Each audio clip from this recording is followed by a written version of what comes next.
A ruling from the U.S. Supreme Court.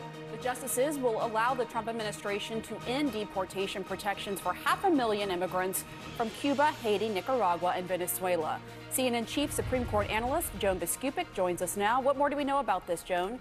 Good to see you, Pamela and Wolf. This is the second time in this month that the Supreme Court has intervened in a case at an early stage and said that the Trump administration can start rolling back deportation protections for certain groups of migrants. As you said, this one involves Cuban, Haitian, Venezuelan, and Nicaraguan migrants who are here, nearly 500,000 people who had been granted a type of humanitarian parole during the Biden administration. But the humanitarian protections here go all the way back to the 1950s. But for this group of migrants, that has now been lifted. And the merits of the case will continue in lower courts, Pamela. But for now, it really gives the green light for the Trump administration to begin deporting people. And earlier this month, there were hundreds of thousands of Venezuelans who were at stake in a separate temporary protected status case who also lost at this initial stage. The Supreme Court's order was not signed. There was no explanation. Only two justices broke off to dissent, liberals Sonia Sotomayor and Ketanji Brown Jackson. But certainly what the Trump administration has been getting, at least in these types of deportation cases, is a green light from the Supreme Court. As you know, an administration has broad powers over immigration, but the legal issues go to how quickly they can roll back things, if there's been sufficient notice, whether they've followed proper procedures, and those questions will continue. But for now, it's definitely a win for the Trump administration. For the second time this month, the U.S. Supreme Court has handed the Trump administration a win in its battle against immigration.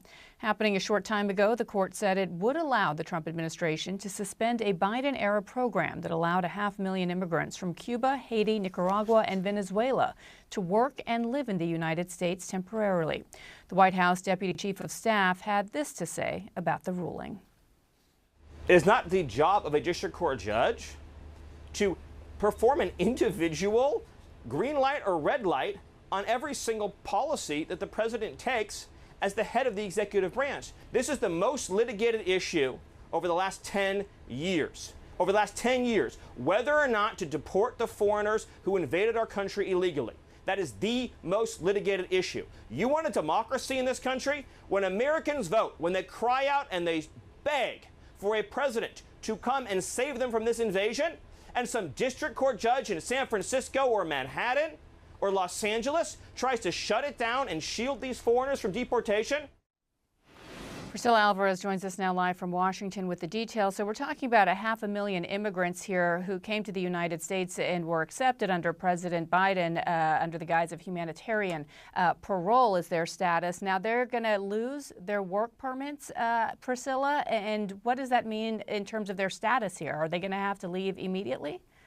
Well, Bianna, this is certainly a major blow to the nationals of those four countries, but we should know that there were some or many of these migrants that once they arrived to the United States through this parole program sought other forms of protection and immigration relief. This is particularly true with Cubans as well as some of these other nationalities, because again, while the parole program allowed them to be vetted and come through to the United States in an organized way, that's the way the Biden administration had framed it, when they were here, they could apply to other forms of relief. We just don't have that number. But all the same, it will impact, again, these four nationalities in the United States. Now, what the Supreme Court ruled here is that the administration could end these deportation protections. It wasn't the final decision. This is going to continue in the lower courts. And two of the liberal justices dissented in this decision.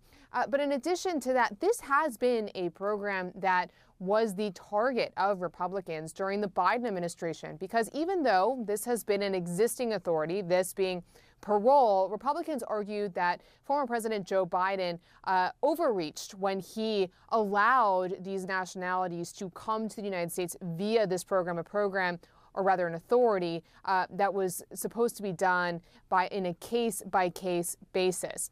Now, this program, just to give viewers a background as to what needed to happen here, individuals would be vetted to come to the United States. They also had to have a sponsor in the United States, so some tie in the United States already to come through this program. And as you mentioned there at the top, nearly 500,000 people benefited from it. Now, this, again, we will try to get numbers as to how many remain in this program that could be impacted, but it was supposed to be a 2-year program for them to live and work in the United States legally. Now, as you also mentioned, this is the second time the Supreme Court has sided with the administration. The administration, of course, peeling back many of the deportation protections that were issued under the Biden administration, and as a result, hundreds of thousands of people will now be without papers in the United States, which of course could make them eligible for deportation. All of this, of course, Bianna, as we've learned from sources, that there is now yet another push by the White House to arrest far more people, 3,000 people a day, as they try to execute on those lofty goals set by the president, 1 million deportations annually. So all of this is happening against the backdrop of this immense pressure by the White House to execute more immigration arrests and deportations. And certainly more people may fall in the crosshairs of those operations following today's Supreme Court ruling.